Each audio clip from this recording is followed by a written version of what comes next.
Uh, let me go over. Let me do the notes for today first, and then we can talk about the quiz for tomorrow.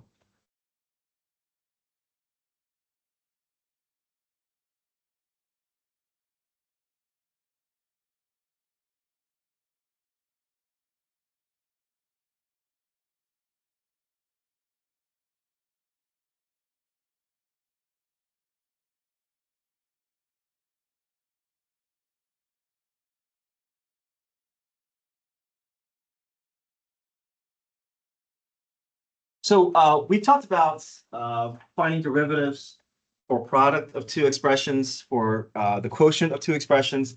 But now we're now going to talk about the derivative of composite functions. So a function within a function, being able to take a complex expression and think of it as inside portion and outside portion that can allow us to find the derivatives for functions that are more complicated.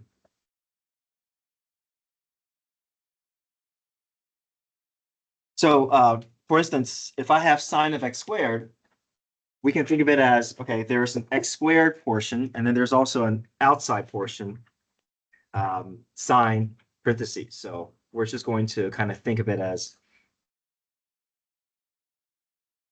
if we can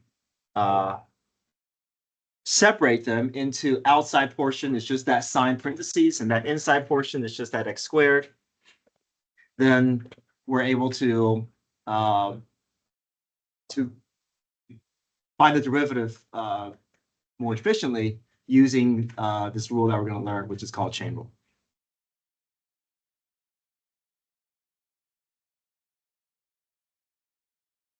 The next is if I have square root of natural log of x. Anytime I see a square root, I can always rewrite it using parentheses.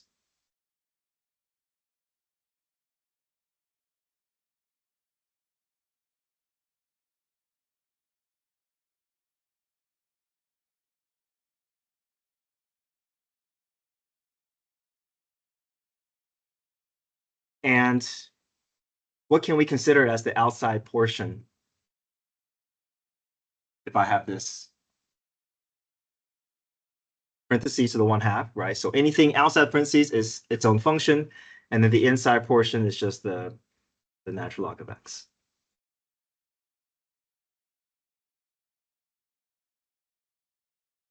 And here, cosine, sine of 5x, there's 3 different layers here.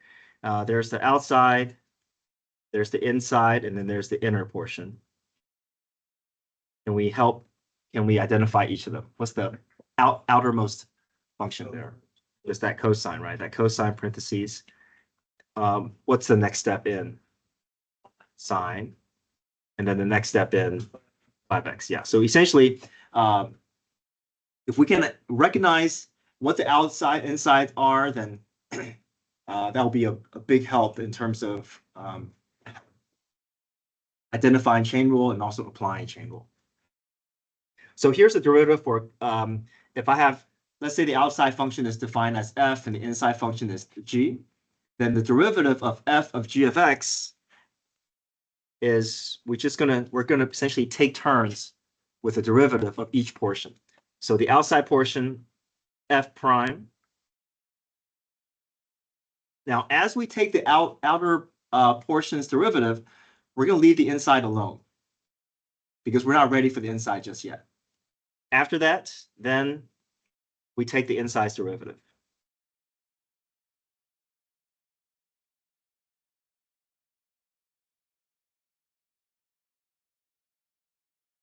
Sometimes this may look like product rule, but it's not product rule because if it were product rule, it'll be f of x times g of x.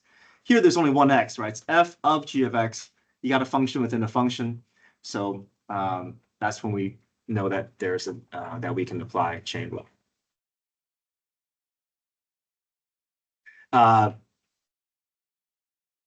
a a misapplication of chain rule is this. I'll show you what some students want to do. Some students want to make this process more efficient, and so they would do f prime, and then they will take the derivative of the g prime and insert them into each other. This feels more efficient, but this is not going to be the way that we approach the derivative. We have to we take the outside derivative, we're actually going to rewrite the inside portion and let it be known that we're not ready for that portion's derivative because we're still dealing with the outside portion. But then once we're done with that, then multiply by the inside portion. The inside portion is going to be in a separate region. It's not going to be inside my outer function. Okay, so let's look at number one here. Here's the nice benefit of chain rule. Chain rule allows us to avoid having to go through a messy expansion. So for number one here, x squared minus 5 to the fourth, I mean, we could rely on power rule if we expanded it all the way. I mean, this is doable.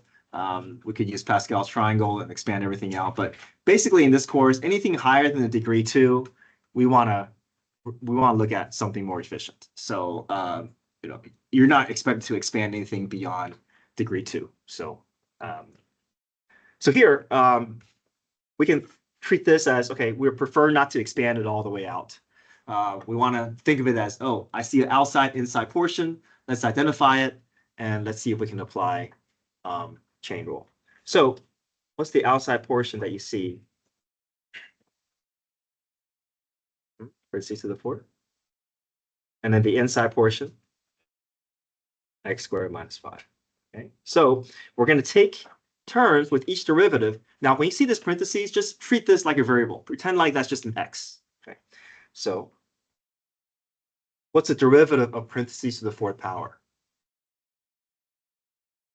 4 parentheses to the third, right? So we're going to pretend that parentheses is just going to be one giant variable. So let's do that portion's derivative first. So you said 4 parentheses to the third. We took care of the outside portion. What are we going to put inside here?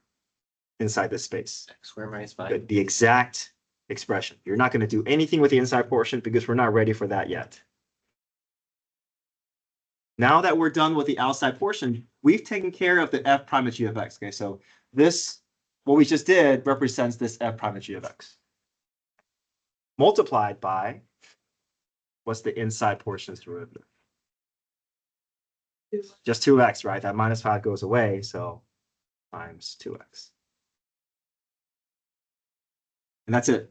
We can do a little bit of cleanup. We can merge the 4 and 2x together, but essentially we have our derivative.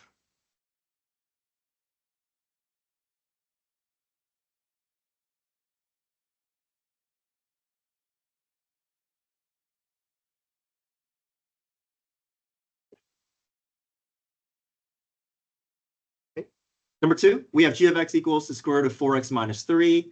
Can we rewrite it? I mean, obviously, this is not something that we can handle using power rule, right? There's too many things going on here, but we could split this up as inside-outside portion.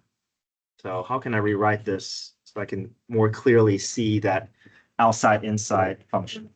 4x minus 3 to the 1/2 power. Yeah. So anytime I see a radical, I'm always rewriting it as a parentheses, so I can kind of getting a better picture as to what I'm working with. Okay, try that. See if you can identify the outside-inside portion, and then apply chain rule, just like how we did with number 1.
Okay, my outside portion is the parentheses to the 1/2. My inside portion is the 4x minus 3.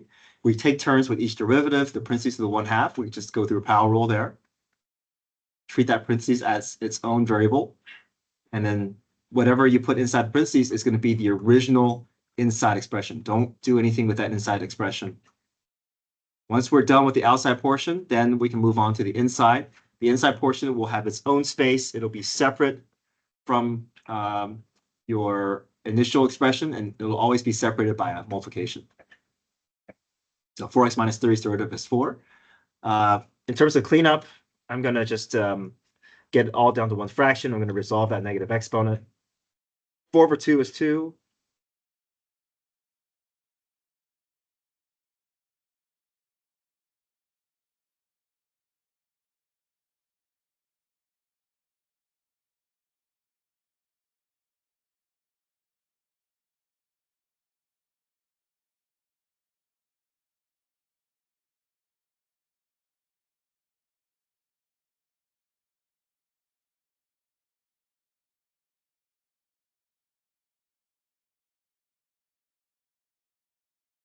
Okay, now number 3. Any questions with 2?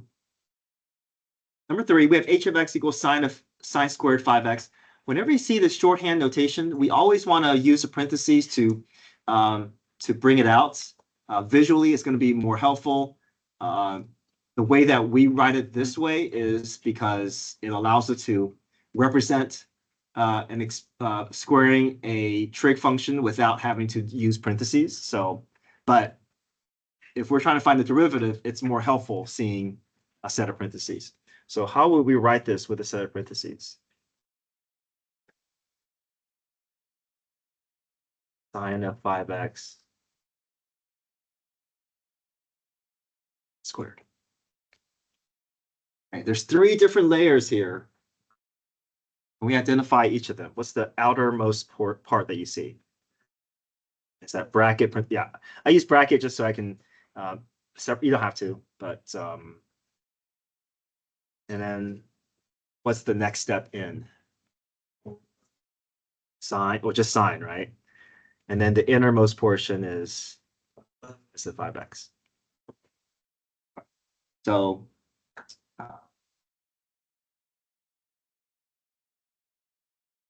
let's see if we can piece this together. Okay, so we'll start out with the outermost portion here. What's this derivative?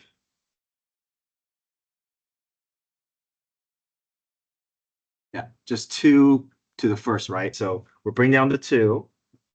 We keep everything that we see.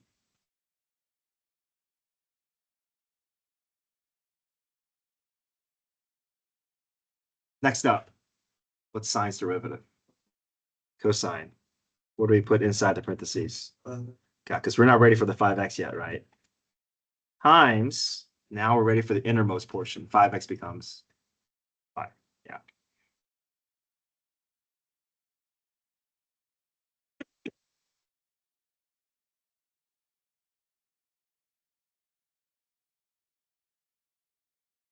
So if we were to represent this as a rule, maybe it'll look something like this. Just, let's say it was f of g of h of x. If I have 3 different layers, then the derivative would be f prime of g of h. Basically what we were doing with that bracket squared, times, what's the next layer in function notation? Yeah, g prime of h of x times, what's the last piece? H prime, yeah. So it's good to know, the function notation that goes along with the exact problem that we're working on, but just want to give you an idea of what that would look like if we were to build it out using function notation.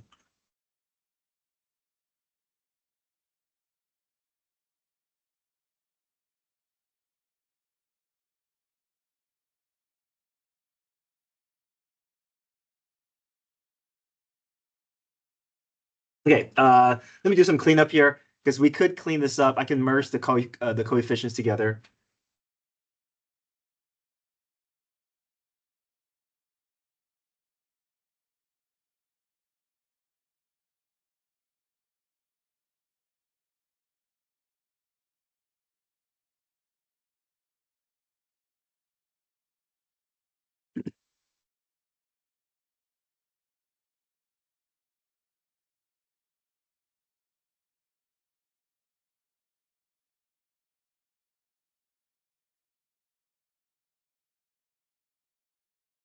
Uh, Now, as we learn chain rule, I'm also going to adjust the rules that we've been learning, all the derivative rules, um, to include that chain rule portion, because most problems are going to have chain rule in them. And so representing them uh, using chain rule form, it just reminds us that, oh, we should always be looking for this being part of something larger. So we have natural log of x cubed. We know the derivative for natural log of x is just 1 over x, and that's all you need to know for the quiz. But here's the adapted formula. We can also use this for the quiz as well, but just want to show you why we're doing it this way. If I just think of that u as anything that's inside the log function, it's really just u prime over u. That's basically the derivative of natural log, which is 1 over x times the derivative of the inside portion. So eventually I would like for us to just memorize it using this chain rule form in terms of u. That way you're always looking for, expecting everything to be chain rule. But it can also be applied and for easier problems that don't require chain rule. So basically, the u value represents everything inside the parentheses. So if we just apply this way, then y prime is just going to be u prime will represent the derivative of x cubed, which will be what? 3x squared, divided by the original denominator, or the original u value, which will just be x cubed. Do some reducing here. X squared is canceled out. I'm left with 3 over x.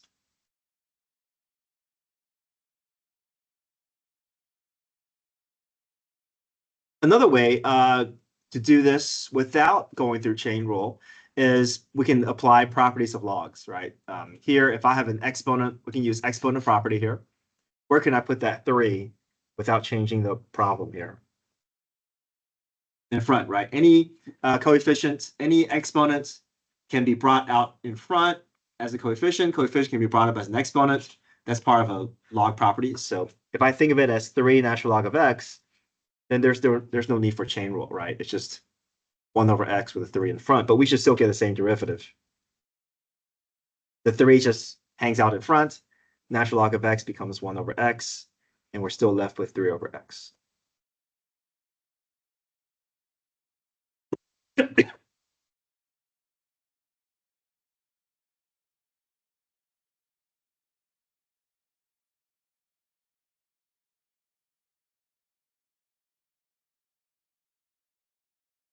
Okay, number 6. We definitely see a function within a function. We don't want to expand all this out. This is too messy to handle. Just relying on the older rules that we've had. So what's our outer portion? Yeah, parentheses cube. And the inside portion is that fraction, right? So we'll do outside first, followed by inside.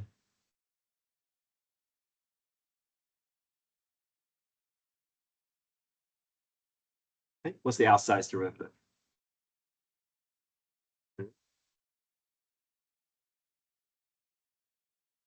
Go ahead and fill this in with what?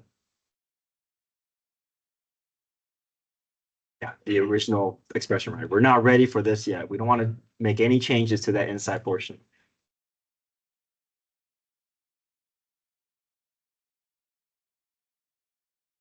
Times, now we're ready for the inside portion. Guess what we need to use for this quotient rule? Yeah.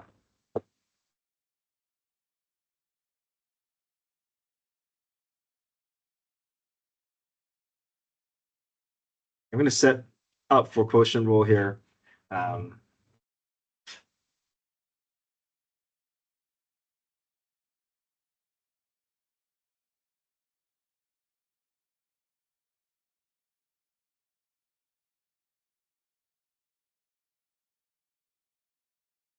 All right, let's build this out here. What's f prime?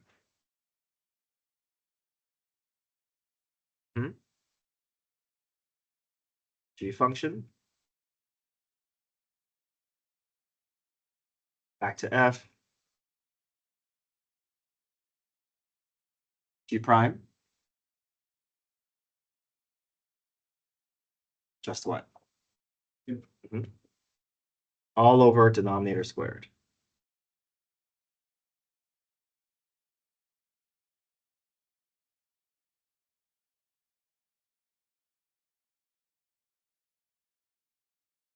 Now, I do want us to practice cleanup in the sense of getting it down to one fraction instead of multiple fractions. So really, the majority of the cleanup is just here. We're just trying to at least get that down to where we can combine a few like terms. So off to the side here, I'm just going to multiply that out so I don't have to rewrite everything multiple times. So this is really distribute the 2t through. I get 4t squared minus 10t.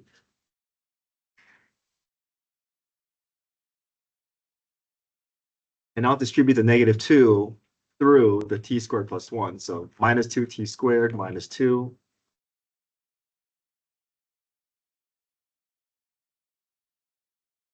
And this can combine to be just 2t squared minus 10t minus 2. Okay, let's see if we can put it all in one fraction. We really don't do much calculations anymore. I just want us to practice putting them in one fraction. So let's start on the left here. What's the first thing we can put in the numerator? That 3, right? What else can go in the numerator? T squared plus 1. How much do we have of this? Squared, okay? And then we have this from the mess that came from the quotient rule, right? So 2t squared minus 10t minus 2. We could factor a 2 out, but I'm not so worried about that. I just want us to practice putting it into one fraction. What about the denominator? We see some shared expressions here. Maybe I can merge it, right? I can merge it and just make it what? To what power? Okay, this is something I want to point out here. Is it 3 or is it 4? 4. Okay. Why is it 4 and not 3? Being squared. Good. So I just want to point out this is a common thing that I see students miss. You know, it's easy to see that the 2 applies to the numerator because it's right there, but that exponent is so far away from that denominator. Sometimes students don't look at that exponent for the denominator and they forget about that 2. So they say, oh, there's 1 here, there's 2 here, so there's 3 total.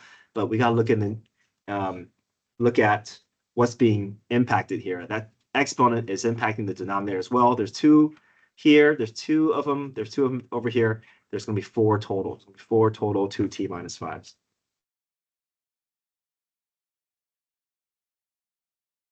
And also make sure that we don't try to cancel anything out once we build out quotient rule, right? Usually these are not going to be compatible where we can just cancel them out. Usually there's going to be something else attached. We can't cancel across addition or subtraction.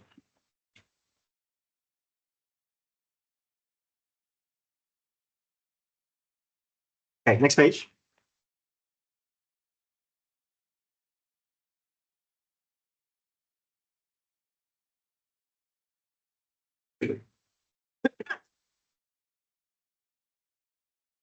So problems can become even more involved when we have multiple rules that we have to apply. So for number 7, I like to rewrite any radicals in terms of parentheses. Just it allows me to see things more clearly. Let's rewrite it first.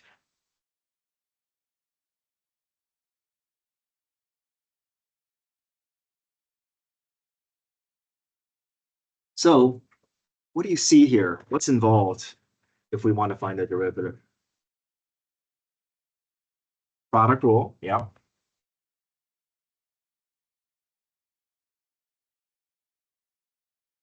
And there's also what that needs to happen. Yeah, you see that chain rule needed for that 1 minus x to the 1/2, because there's an inside portion and outside portion that are anytime that there's addition or subtraction inside a parentheses, I need to treat that like one term, and then the 1/2 is obviously another term. We're not able to expand this out, right? So this needs to stay where it is, and there's a clearly inside-outside portion. There's also a chain rule. So some of the one of the questions that students ask is, well, how do I know which one is first, right? If there's a product rule and chain rule, which one do we apply first? So here's the general rule of thumb is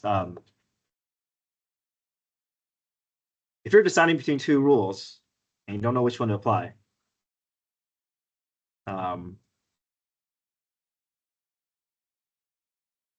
so the rule with the larger impact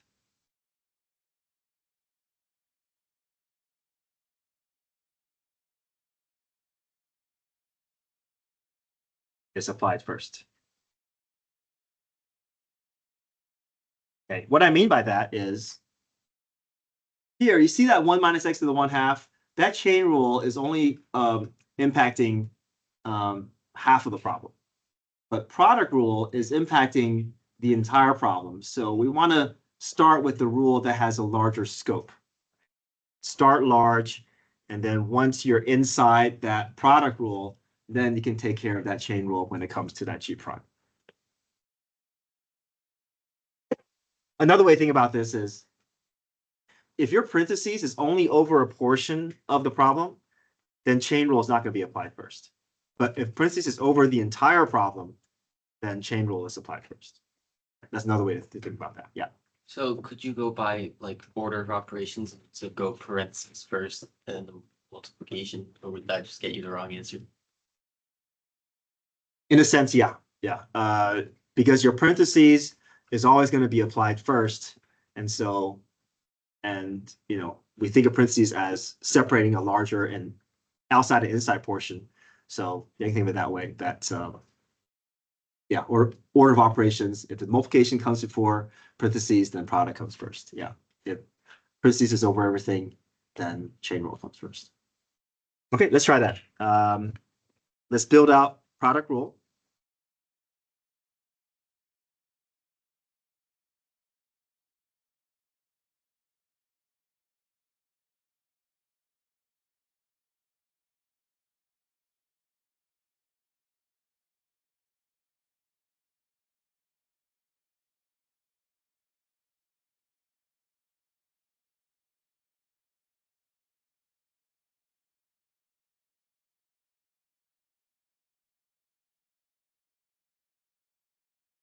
I left a larger space for G prime because I knew that I got to go through chain rule here. What's the outside inside portion for this chain rule portion? C's 1/2 Mhm. and 1 minus x. And 1 minus x. Yeah. So we're taking turns with each of those parts to build out our derivative. So the outside's derivative, which is power rule.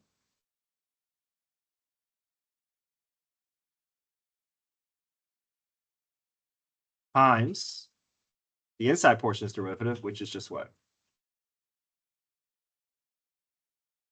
Just -1.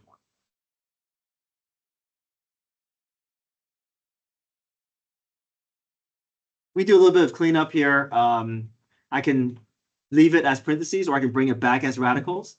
But here, this can clean up a good amount. The 2x and 2 can cancel out. I can put that negative x up top. I can put that 1 minus x in the denominator.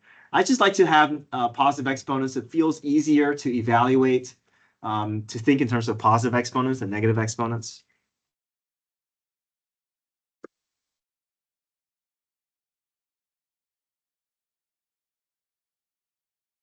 So I rewrote it using radicals. You don't have to. You can leave it in parentheses. It's fine.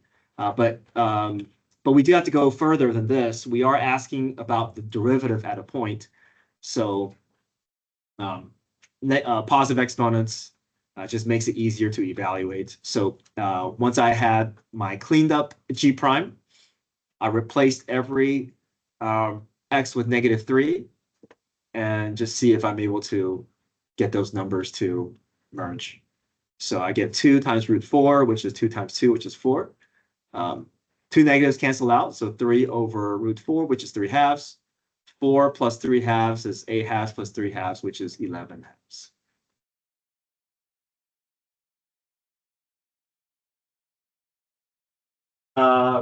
So this is chain rule here. So the outside portion is parentheses to the 1/2, and the inside portion is 1 minus x. The derivative of 1 minus x is -1, so that's why.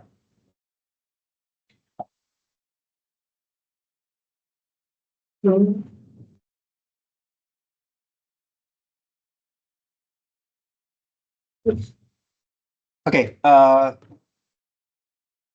let's try 8.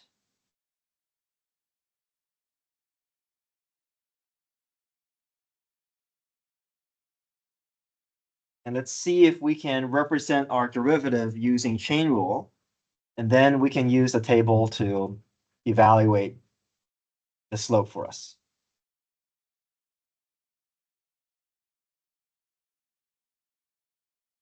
Okay, does anybody still need to look at number 8?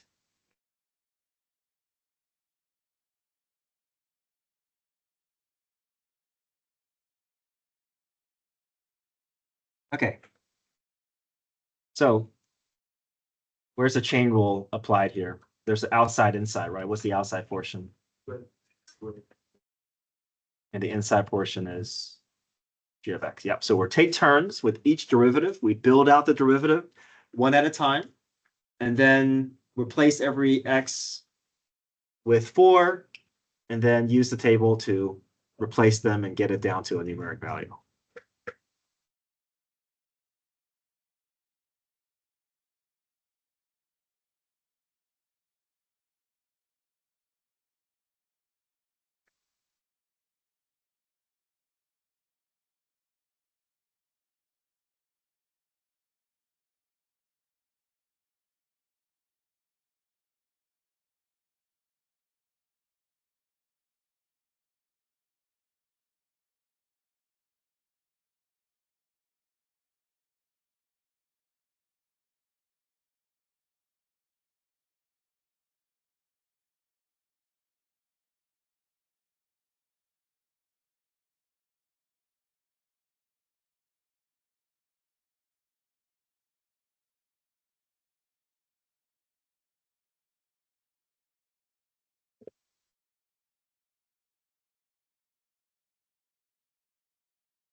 G of 4, we look at our table of values. G of 4 is equal to 3.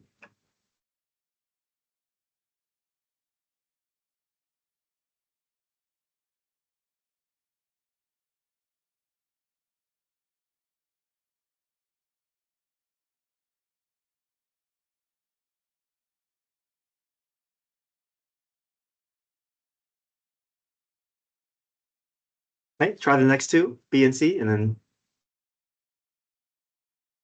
I'll talk about the quiz for tomorrow. Big focus, are you able to move the exponents to first?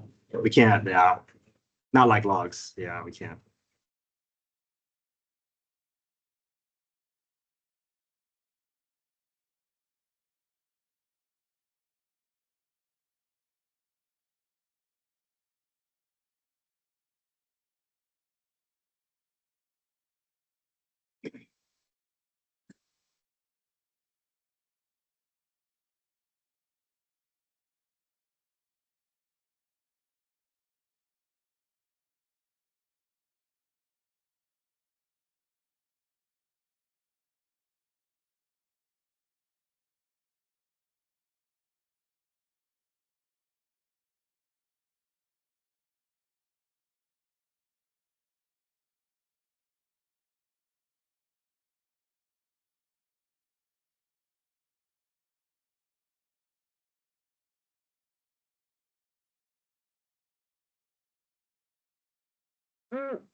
Will most of derivatives just be like formulas that we have to like memorize, like just rules? Initially, yeah, there's a lot of that. But we'll get into more like interesting problems that you're going to see with free response questions second half of this semester. Yeah, but we're just kind of learning the basics so that we can use it for more interesting problems. Yeah, but yeah, it is going to feel like bunch of rules, so we're just finding derivatives. Yeah, it will feel like that for a little bit.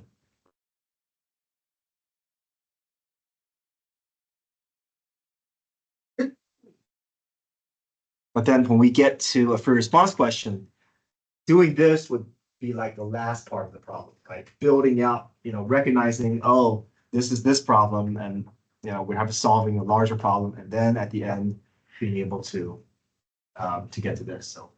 So a lot of this will be like the end finishing parts of the response question.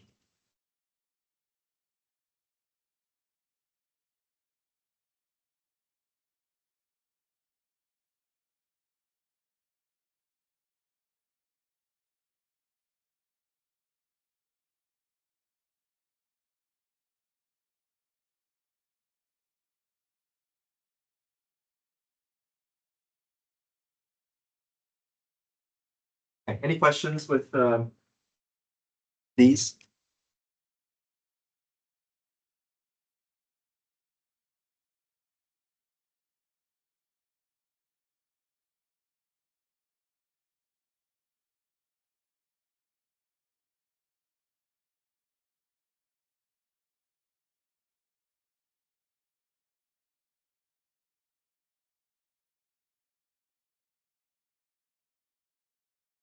All right, if you look at the calendar, there's homework, but this homework will be due on Thursday, obviously not tomorrow. Tomorrow you guys taking the quiz. So I will send out a reminder tomorrow afternoon that your homework is going to be from exercise pages, but then also from AP practice. The quiz will be 4 pages, say about 15 questions or so.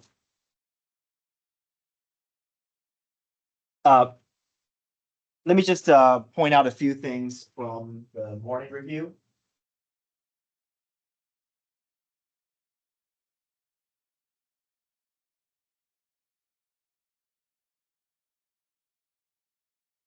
The first couple of pages are just more of the same from your original quiz review.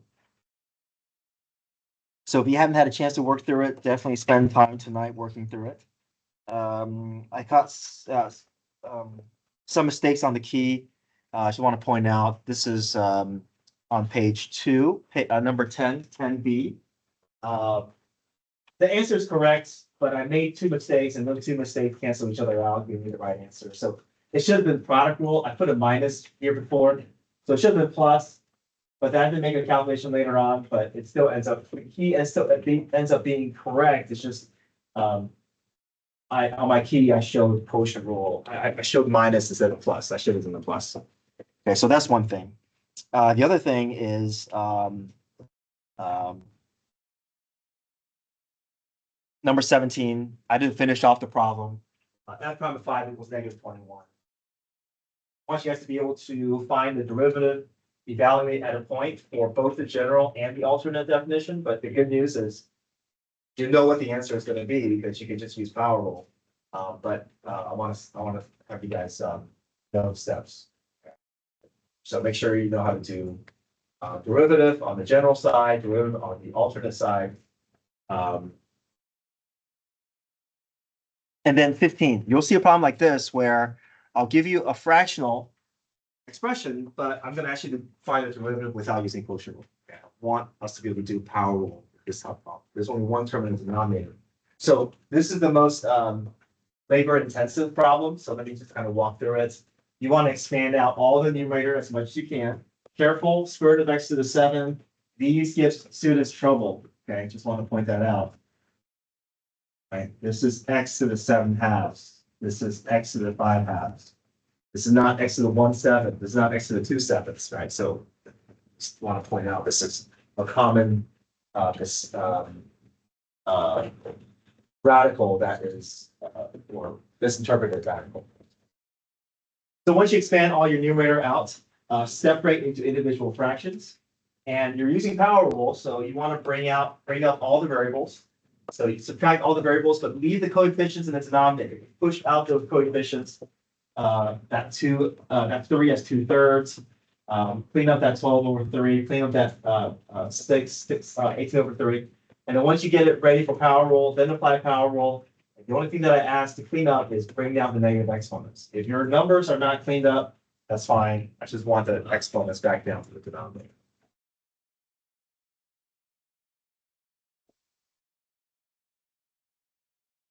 Okay, so this is what your quiz will look like.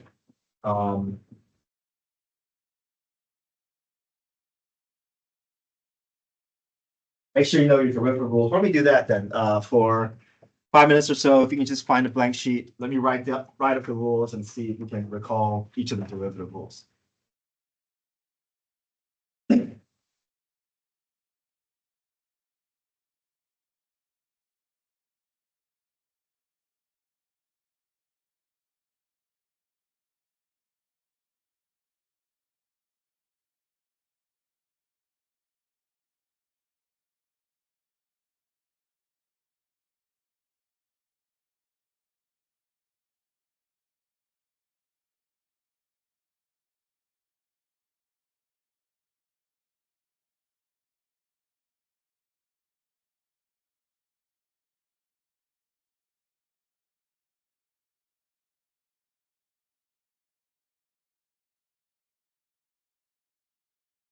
So this is the way that I like to organize my trig functions.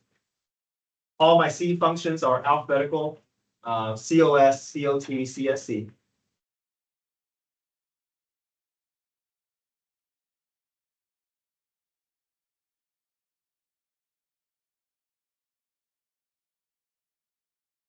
Is there a difference between dy of dx and d of dx? No, there isn't. Yeah, dy would just be saying that y is a dependent variable. D over dx just means find the derivative of that expression. And it's just indicating what the independent variable is. It's not representing what the dependent variable, but yeah, dy over. Typically, if we have dy dx, it's usually meant as a standalone. D over dx is kind of saying that I want to find the derivative of some expression. Typically, we don't write dy over dx of secant x, but that just means the derivative of.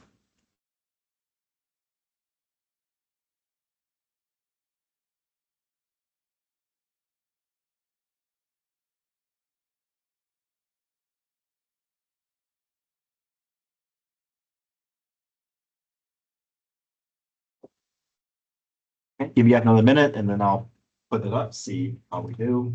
Are these all we need to know? Oh, and then general and alternate definition and power rule. Oh, yeah. So you guys know power rule, that's why I didn't put it up. But yeah, make sure you memorize general and limit definition. But yeah, product rule, you're right, product rule, quotient rule. But no chain rule. Average rate of change, that's just slope.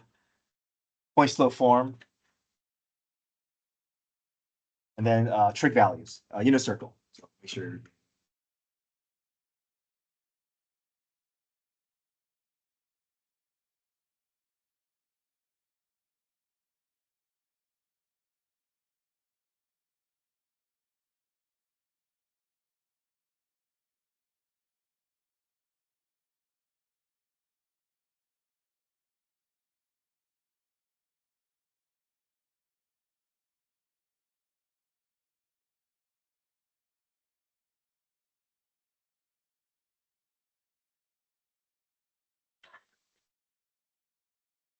All the C functions produce negative derivatives.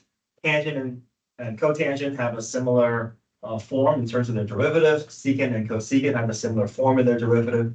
Tangent and secant, they just involve each other for their derivatives. And then if you can figure out the pattern for tangent and secant, it's the same pattern for cotangent and cosecant. So I like this format. It just, I see a lot of mirror images, a lot of patterns. Just to me, it makes it easier to memorize the rules by seeing more patterns. Okay. All right, let me know if you have any questions, any individual questions. If you have any questions that come up later today, feel free to send me a text or mine and I'll try to answer. All right, come get your phones. I'm gonna put my own. I'll change with the other way. I just realized that. Right. How did you know? Okay, I'll work it up on the floor. So AP pre-calculus, I must have not moved on. We first have to recognize that this is referencing or looks like.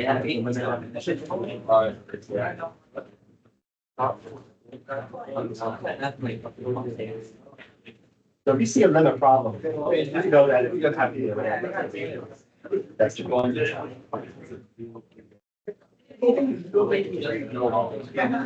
Like just boring count. On cosine or that.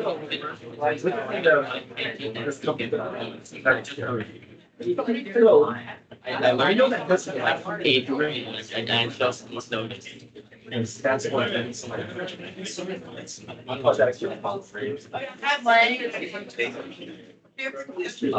we're not really doing a limit problem. We're trying to figure out what numbers are.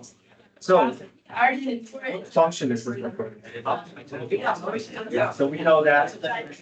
Is the start of it. So it's asking for the derivative.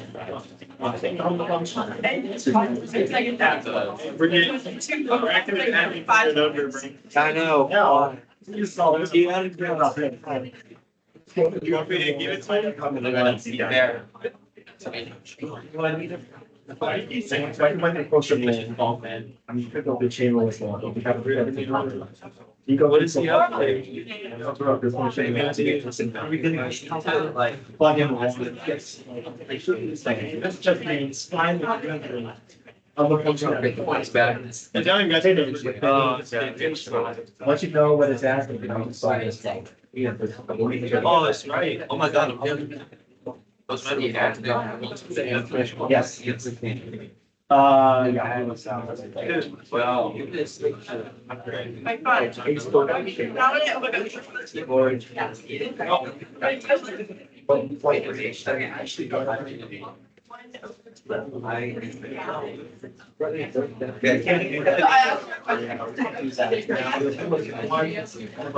X.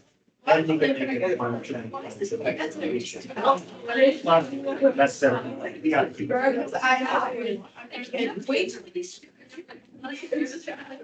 I don't. 22. No, it's not the first thing. It's not like.